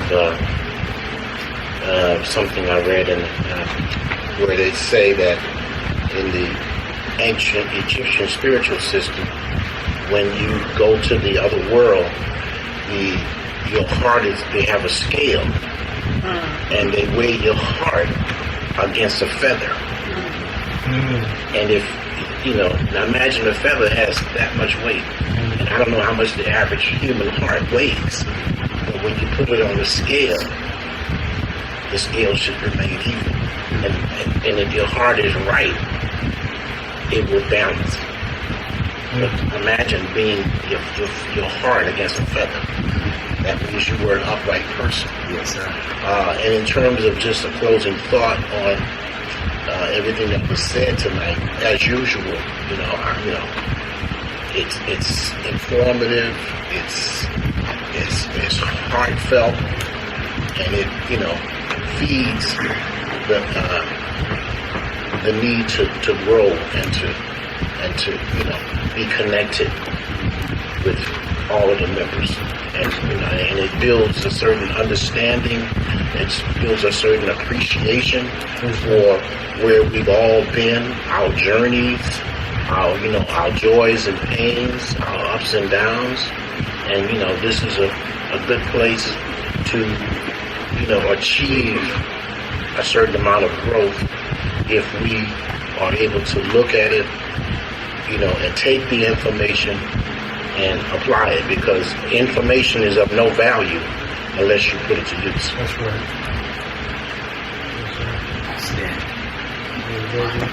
Gabriel. You've been quiet tonight, Brother Gabriel. Okay, yes, sir. I'm tired.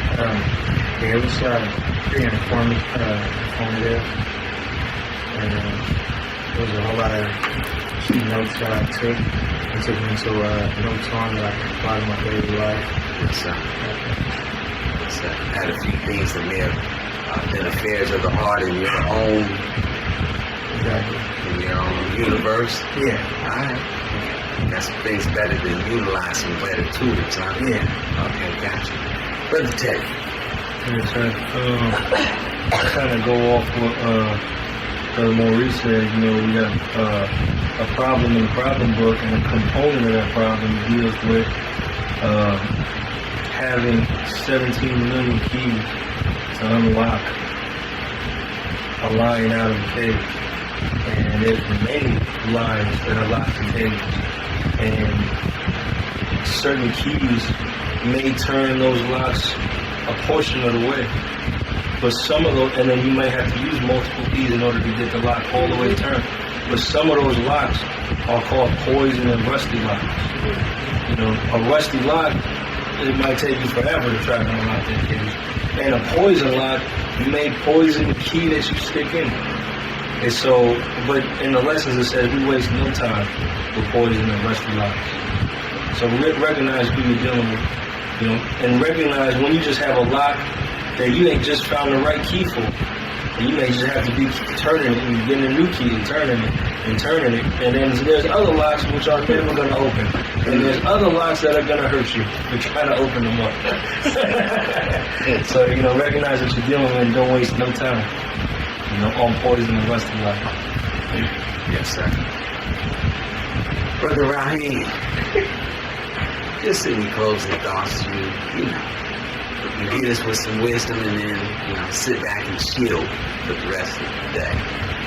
Just affairs of the heart and dealing with different things. Anything that you heard tonight, or, in part of those particular four, health, finance, domestic affairs, and then, tonight's topic. Anything you thought?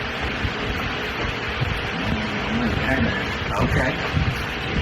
All right, yes, sir. Then put your spoon in and get you a bite. That's good. That's all right.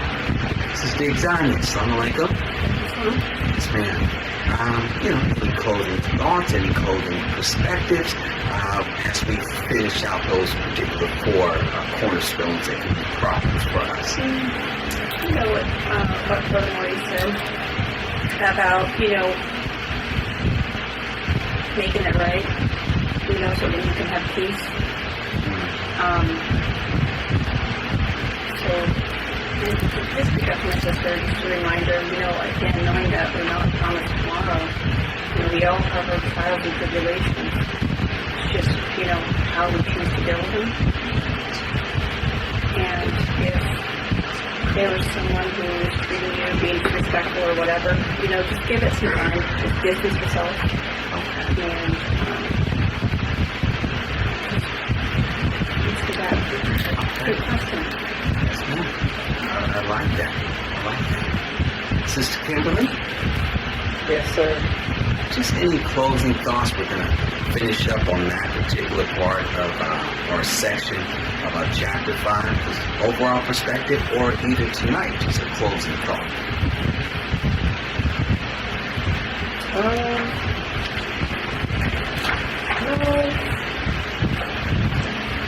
Yes, ma'am. I'll accept that one. Sister Kalia? Okay. Yeah, just, hey, whether it was health finance, any of the other things, or anything that was discussed tonight, just want to find out, is there a closing thought, any closing statement? I've been through assistant science, been through with her sister, but I was in public when my sister did something like that. I was ready to fight her. She's 25, I was like, what's good? Okay. Yeah. It was so nice. It's always nice. Yeah. Fire. Let's say fire. You say don't, she said fire. They say fire. I like it. That's good.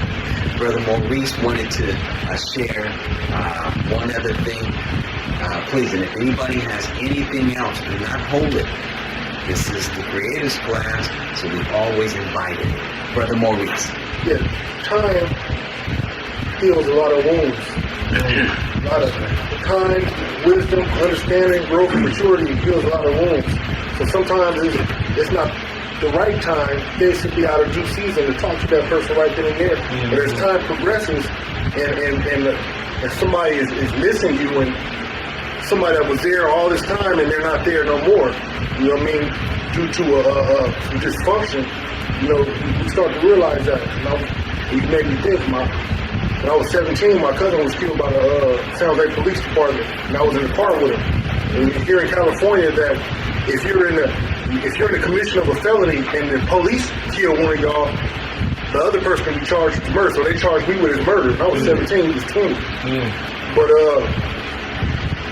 the morning before when he got murdered, him and his brother always used to get into it. Ever since I was growing up, they would always be fighting each other, like Tom and Jerry type fighting. And we got up that morning, we were in Sunnyvale, we were on our way to Oakland and Sacramento to go do some stuff. That morning, he woke up and his brother was there. His brother was like, woo, calling out his name. He's like, man, F you and you F you and I hate you, you a punk. And I mean, that was their last words. Yeah. And then we went to the gas station. Police put about 3 bullets in his back, And now, that was April 14, 1993. Now when I talk to his brother always says, because they found out on the news, him and his mom was looking at the news and seeing the colors that we was in with the hood up, and they said a police shooting, a man 20 years old was murdered and whatnot. They found on the news, and he said, we seen it on the news. Said, that's my brother's car. But he's living with that. That's the last words that he shared with him. And he can't never take that back. It's like my mother. I was in the hospital not too long ago. I'm hypochondriac, but I thought I was having heart problems. And when me and my mother wasn't talking, she was talking with my daughter, and my daughter had a picture of me with the little things on my chest, testing my heart. And my daughter said, "Man, you should have seen the way Grandma looked." She was like, he could be up out of here. And we funking. You know what I mean? She drive by, she mugging me, I'm mugging her. We funking. And then she saying that I was at a vulnerable state. You know what I'm saying? She's like, man, if I lose this dude, it's no getting back. And my cousin, he's hurt to this day. There's no getting back. That's the last words he had with him. And the news was so cold out in San Jose that they were showing the body on TV. They went to 7-Eleven, took some tarp out of 7-Eleven, and put it over my cousin and used 12 packs of Pepsi to hold the tarp down on him. So when they flashed on the news, my aunt and my cousin just seen he has some tan Dickies on and it's red Converse. That's all they seen. That's all I saw, huh? And that's it. Man. So that's the last words. That's you, and I see I'm gonna whoop you and this and that. And that was it. So if we can salvage any relationships, even if she don't want to hear it, and I've known many people that it's not cool no more. I can make peace within myself. Like, well, I tried, and hey, I said I'm cool. I don't have no problem. What you want? And if you don't want to be receptive to that, that's fine. But it can't never be said that I ain't tried. Right. You know what I'm saying? That's it. That made me think about I have a friend, her and one of my second cousin. They were best friends growing up, and she started doing my hair, and we became close, and so there was an issue that had to do with some money, and I was supposed to get some money from her to pay me for something. Anyway, it didn't happen. We was doing a barter, and so once I knew I wasn't gonna get my money or my hair done, I had hair then. I was very insulted and upset, and I didn't talk to her. I mean, it was about a year. So I always say there are no coincidences, because there's not. God put us in the same place at the same time, and I mean, I had reached out to her in between that time because I wanted my money. Because you're not gonna do my hair because now it's cut off, so I need my money. So I did. I was doing some divorce paperwork for a neighbor, and she's kind of. So we get to the courthouse. She doesn't have the paperwork filled out properly the way that I instructed her to. So we're sitting there, and I'm looking at the clock, and I'm like, man, we're gonna be down here all day because you didn't do what I told you to do. So in that instance, because we were there, and we think about that often, like, how did I end up right here, right now? If you look back, it's God ordained. We were there longer than we were supposed to be, and as we were leaving, I wanted to walk down the steps. She wanted to go in the elevator. We went in the elevator because she wanted to talk to me. My friend came out the elevator, and when she saw me, she was just like, because we come from that era where who knows what's going. She didn't know if I was going to knock her out or not. I wasn't worried about her. But so anyway, she stood there, and I reached right over, and she was like 5'2". I reached over her and I hugged her. She was like, "You want to hug me? You still not mad?" I said, "Girl, I don't have time for that." I said, "I might not be here tomorrow. Give me a hug." She was like, "You ain't gonna talk about the $50?" I said, "Man, give me a hug." And so I give her my number. She said, "You sure you want me to call you?" I said, "Yeah." So anyway, in God allowing that to happen, within the next few months, we talked almost every day. We saw each other. This was 2015. This was the end of 2013. We decided which we used to do, spend holidays together. So Thanksgiving, turkey, all that. She came over. I didn't take any pictures. I'm not a picture taker. But she called me one night. She was asking me for advice about this guy she had married, and all this stuff was going on. And he was in jail. And what ended up happening, I gave her advice, and she's like, "You told me that before." I said, "Well, you need to utilize what I'm telling you. Because it's not going to get no better. It's going to remain the same." Before we hung up, she says, "Okay, I'll talk to you tomorrow." And I have made it a habit to tell those who are close to me, regardless of men or women, and we are friends, I will say I love you, because I believe in giving people their flowers while they're living. When she said, I'll talk to you tomorrow, I said, I love you. She says, I love you too. That next morning, she died. She didn't go to work because she had congested heart failure. In that time we hadn't talked, Right. she became a diabetic. She had congested heart failure. She had high blood pressure. All these health things were going on. So she told her daughter to come over. She needed to go pay some bills. She didn't feel good. Her chest was hurting her. By the time the daughter got there, she couldn't breathe. And so the daughter called the ambulance. By the time the ambulance arrived, she was dead. I said, in short, the same thing. The same thing at her funeral, because then I went back. I'm like, man, I should have took pictures on Thanksgiving.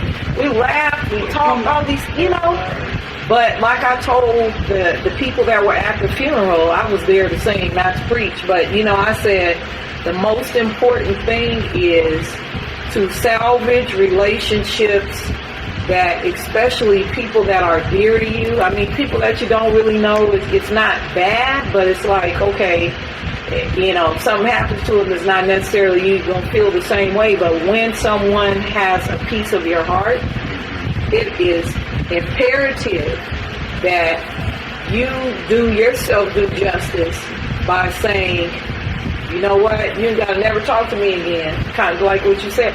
You ain't got to never talk to me again. I just want to say that I apologize for whatever it is that caused us to drift. Either we can still be together or we don't have to be. But I love you. That's it. I've dealt with things like that. It had to do with my brothers. I'm the eldest of 9. And the majority of everybody, they doing their own thing or whatever, and they do not live righteous lives. But because they don't, they feel like they can't talk to me or whatever. I reach out to them. But I no longer feel guilty because they aren't receptive, because I know that I've done whatever I can. And all I can do is continue to live and do what I need to do for Kim and Kalia. I can't change their thought process. I cannot change the decisions that they make in their life. But what I can do is from time to time say, you know what? We might not be talking, but I love you. I'll always love you. I'll go to the grave loving you. I don't agree with your lifestyle. I'm not going to change who I am to suit you, but I love you. And so at the funeral, I just said it. Reach out. If it's somebody you're having problems with, you told them you hated them yesterday, and I'm going to kill you, and I meant it. Today, God has given me new breath, new mind, new heart. I love you, and I love you, and that's it. Because you may not have that opportunity again. Right. And at least when you close your eyes at night, you'll know that I did what I could. That's all I can do. Very powerful testimony. Straight up. I'm going to read something from the Holy Quran. But communication takes on a lot of different forms. I was just simply processing what everybody was saying. And one of the very effective ways to communicate, sometimes it's just writing a letter. Very effective. Because sometimes, because you two are not at a healthy place or a healthy, medium, just the tension that it can bring, that even though the response of what you're trying to say to them is, I apologize, or I'm sorry, or let's move forward. Sometimes because you guys are still not at a healthy place, it'll bounce off. It still won't get received. A very effective way when there is a misunderstanding is write a letter, because I'm sorry speaks for itself. If you put your interpretation in that it was insincere, then it becomes insincere because that's what you brought into existence. Does that make sense? So writing letters are very, very effective ways to communicate. Because then if the person's heart is sorrowed, then You take and you be the one. But if your heart is in a good place, that person apologize, and it doesn't have to be long. I apologize. I'm sorry for what I said. I'm sorry for what I did. I truly do love you. I look forward to us getting through this. Versus, he didn't mean sorry. You see the way he says sorry? He don't even mean that sorry. A person is still pulling from an emotional standpoint. Sorry is just written. Whatever energy you put into it is exactly what you're going to get out of it. So sometimes writing a letter is very effective. So for Brother Maurice and Sister Kimberly and all of us that sometimes bump heads with those that we're concerned about, sometimes just writing that letter and then leaving it, letting them bring it to fruition what they see out of it is a very effective way of communicating. Here's what Allah says in the Holy Quran, and this will, I believe, help to close us out. This comes from Surah 5. This is Ayat 105, or verse 105. It says, O ye who believe, guard your own souls. If you follow right guidance, no hurt can come to you from those who stray. The goal of you all is to Allah. It is He that will show you the truth of all that ye do. Surah 5, verse 105. O ye who believe, guard your own soul. If ye follow right guidance, no hurt can come to you from those who stray. Alright? Let's strive to be on the straight path. Was the other one 557 that you read earlier? Yeah, let me yes. Okay. Exclamation. Yes. 557 and 505. Yes. And that talks about do not take friends on, things like that. So because we were dealing with friendship, and then this is more of the soul. And then 221. 221. I read that today before I came. Woo! Yes, sir. Don't it? Okay. Let's strive. Let's stand and let's have prayer. And we'll close on out. Brother Raheem, you got secured? All right, yes, sir.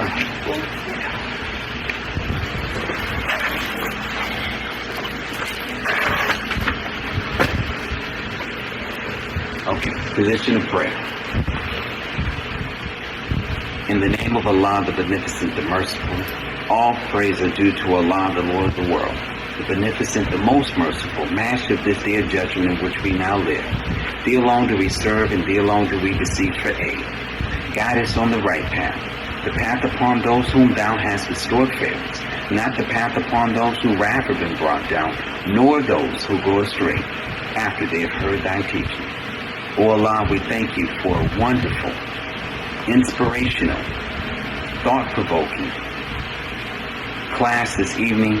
We thank You for all the dialogue. We thank You for all of the life experience to produce and cultivate within us the highest truth for us to feed upon and move out on. We love You with all of our hearts, and we cannot thank You enough until our voices and our lungs become sore for everything that You have done and will do for us. We can just simply tell You that we love You and we thank You. Amen. Amen. All right. Fire. You